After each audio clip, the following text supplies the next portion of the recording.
रुचकर मराठी रेसिपीमध्ये तुमचं मनापासून खूप खूप खूप स्वागत. आज आपण बघतोय टम्म फुगलेली पुरणपोळी. पुरणपोळी बनवायला येणं म्हणजे खरं तर साक्षात सुगरण आहे आणि ही सुगरण मला वाटतं प्रत्येकींमध्ये दडलेली असते. नमस्कार मैत्रिणींनो, आज आपण अशी टम्म फुगलेली पुरणपोळी बघतोय. खूप जास्त पुरण भरायचं आहे, खूप कमी कणिक घ्यायची आहे आणि छान अशी पोळी लाटायची आहे आणि पोळी पण अशी की ओठावरती विरघळेल. चला तर आपण बघूया टम्म फुगलेली पोळी कशी बनवायची. तर इथं मी 1 वाटी हरभऱ्याची डाळ घेतलेली म्हणजे चणा डाळ. 1 वाटी.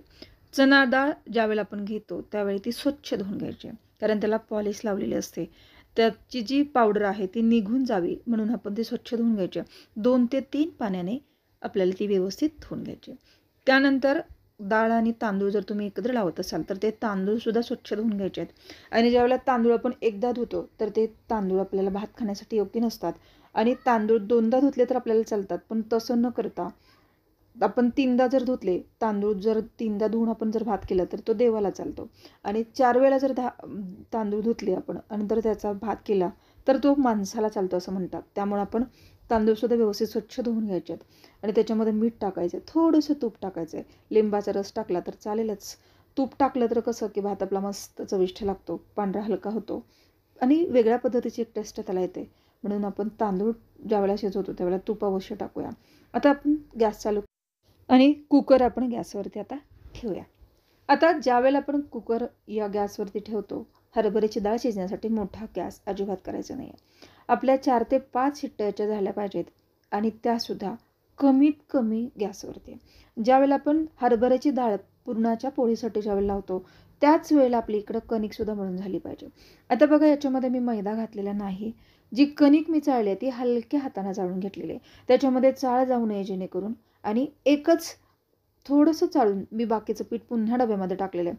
असं करून करून आपण ही कणिक मळून घ्यायची. त्याच्यामध्ये मीठ आणि थोडंसं तेल आलंच पाहिजे. त्याच्याशिवाय आपली पोळी पटकन तुटली जाते म्हणून तेल टाकलं जातं त्याच्यामध्ये. जर तुम्ही तेल नाही टाकलं तर पोळी वातड बनते. त्यामुळे आपल्याला इथे थोडंसं तेल टाकायचं आहे आणि कणिकसुद्धा आपल्याला हलक्या हाताने मळून घ्यायची आहे. आणि ज्यावेळेला आपण डाळ नेहमी लक्षात ठेवा, ज्यावेळेला तुम्ही पुरणाची डाळ लावता, कुकर लावता त्यावेळेलाच कणिक मळून घ्यायची. म्हणजे जोपर्यंत आपल्या डाळीचं वाटण तयार होतं तोपर्यंत आपली ही कणिक भिजते आणि फार त्याला काही करायचं नाही आहे. अशी मस्त कणिक मळायची आणि एका आपल्याकडे एक जी पाटी असेल, जे भांडं असेल त्याच्यामध्ये आपण झाकून ठेवायचे.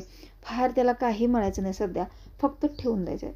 आणि मग आपण आता पुरणाची प्रोसेस करून घ्यायची आहे. आता कुकरच्या शिट्ट्यासुद्धा माझ्या झालेल्या आहेत. 4 ते 5 शिट्ट्या कमीत कमी गॅसवरती मिडियम टू लो या फ्लेमवरती गॅसच्या शिट्ट्या माझ्या झालेल्या आहेत. आणि ज्यावेळेला गॅस शांत होईल त्यावेळेला आपण तो काढून घेणार आहोत. आणि हरभऱ्याची डाळ ज्यावेळेला आपण बाजूला काढतो त्यावेळेला त्याच्यातली येळवणी तुम्ही चाळून दुसरीकडे ठेवा आणि त्याची भाजीसुद्धा तुम्ही करू शकता. 1 वाटी हरभऱ्याच्या डाळीला 1 वाटी गूळ मी टाकला आहे आणि थोडंसं चवीपुरतं मीठ याच्यामध्ये टाका. मीठ टाकलं की मग गुळाला थोडी जास्त टेस्ट येते. त्यामुळे आपण त्याच्यामध्ये थोडंसं मीठ, तुम्हाला हवं असेल वेलदोडे टाका, वेलदोड्याची पूड टाका. सुंठ आणि बडीशेप टाकले तर पुरणपोळीची चव खूप छान लागते. तुम्ही तसंही करून बघा. आणि सगळ्यात महत्त्वाचं पुरणपोळीमध्ये ही गोष्ट असते, पुरणाचा चटका खूप चांगला झाला पाहिजे. बघा याच्यामध्ये मी साखर टाकलेली नाही आहे. साखरेची पोळी कडक होते. पुरणाची पोळी ज्यावेळेला तुम्ही करत असता त्यावेळेला गूळच अवश्य टाका. आता जेवढं वाटी तुम्ही डाळ घेतलेली आहे तेवढीच वाटी त्याच्यामध्ये तुम्ही गूळ टाकायचं. दोन्ही समप्रमाणामध्ये टाकायचं आहे. म्हणजे कसं की पोळीला खूप छान टेस्ट येते. आणि हा जो चटका आहे, आता स्टीलची कढई आहे म्हणजे त्याला चटका ज्यावेळेला आपण देतो त्यावेळेला बारीक गॅस ठेवा. खूप मोठा केला गूळ वितळेपर्यंत ठीक आहे मोठा गॅस, त्यानंतर तुम्ही बारीक गॅस करा. नाहीतर आपलं खाली पुरण चिटकेल आणि मग पोळीचा वास खरपट येईल. ते पुरण काही खूप छान लागणार नाही, बेचव लागेल. त्यामुळं अगदीच मंद गॅसवरती हा चटका तुम्हाला देऊन पूर्ण करायचा आहे. आणि सगळ्यात महत्त्वाचं चटका देणं हीच प्रोसेस असते. याच्यामध्ये मी खरं तर कुठलेच मसाले नाही टाकले, तुम्ही टाकू शकता. पण ही टेस्ट खूप सुंदर लागते. आणि ज्यावेळेला तुम्ही पुरण एकत्र करता त्यावेळेला ज्यावेळेला तुम्ही उलथणं जे आहे ते ज्यावेळेला तुम्ही उभं करून बघता त्यावेळेला ते उभं राहिलं तर आपला पुरणाचा चटका पूर्ण झाल्याचं आपण म्हणूया. आणि पुरणाला आता आपण वाटून घेऊया. आता बघा माझ्याकडे एक चाळणी आहे. तुमच्याकडे पुरणयंत्र असेल तर तुम्ही त्याच्यामध्ये ते पुरण वाटून घेऊ शकता. पण मला चाळणीमध्ये आवडतं आणि पटकन होऊन जातं. भांडे घासाचाही ताप वाचतो. म्हणून मी ते चाळणीमध्ये वाटून घेणार आहे. आणि पुरण बारीकच वाटलं पाहिजे. त्याच्याशिवाय पोळी आपली छान होत नाही. आणि पुरणाचा चटका कधीही ज्यावेळेला तुम्ही दिलेला असतो त्याच वेळेला वाटून घ्यायचा आहे. ज्यावेळेला तुम्ही गार डाळ करता, चटका गार झालेला असतो, तेव्हा आपली डाळ चांगली वाटली जात नाही आणि अशी टम्म पोळी तर चुकूनसुद्धा फुगत नाही. बघा कशी मस्त पोळी फुगली आहे.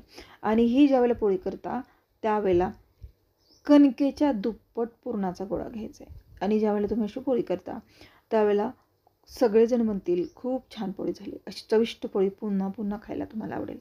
तर तुम्हाला ही पुरणपोळीची रेसिपी कशी वाटली ते मला कमेंट करून नक्की सांगा. आवडलं तर लाईक, शेअर आणि सबस्क्राईब करा. आणि अशाच नवनवीन रेसिपीसाठी माझ्या चॅनलला सबस्क्राईब करायला विसरू नका, शेअर करा. असेच नवनवीन व्हिडिओ आपल्या चॅनलवरती येत असतात, पाहायला विसरू नका. टम्म फुगलेली पुरणपोळी तुम्हीसुद्धा करून पहा आणि तुमचा अनुभव मलासुद्धा शेअर करा. पण तुम्ही कशा पद्धतीनं पुरणपोळी करता आणि तुम्ही कुठून माझे व्हिडिओ पाहता ते मला कमेंट करून नक्की सांगा. आणि तुमच्या भागामध्ये कशी पुरणपोळी बनवली जाते ते मला नक्की सांगा. आणि तुमच्याकडं साखर घालतात की गोड घालतात, की मैदा आणि कणकेचं काय प्रमाण आहे तेही मला सांगा. आणि अशाच एकावरती एक अशा मस्त पोळ्या ज्यावेळेला होतात त्यावेळेला त्याची चव खूप सुंदर लागते. आणि पुरणपोळी आपली वेगळ्या पद्धतीची नवीन टेस्ट. याच्यामध्ये हळद जर घातली तर कलर वेगळा येतो, पण ते फक्त पिवळसर दिसतं. त्या हळदीचा आणि टेस्टचा कुठलाही संबंध नाही आहे. त्यामुळे तुम्ही पुरणपोळी करत असताना कधीही हळद घालू नका. फक्त दिसायला छान दिसतं. आपल्याला काही विक्रीसाठी ठेवायचं नाही आहे, आपल्याला पोटात घालायचं आहे. त्यामुळं आपण हळद नाही घातली तरी चालेल. आणि सोडा कधीही वापरायचा नाही. त्यामुळं पुरणपोळी करत असताना आपल्याला बऱ्याच गोष्टी लक्षात घ्यायच्या असतात. आणि आपण जर म्हणू तर सुगरणीला पुरणपोळी जमतेच जमते. त्यामुळं आपल्या मनामध्ये दडलेल्या सुगरणीला आपण बाहेर काढूया आणि अशी टम्म फुगलेली पुरणपोळी काढूया, मस्त तयार करूया.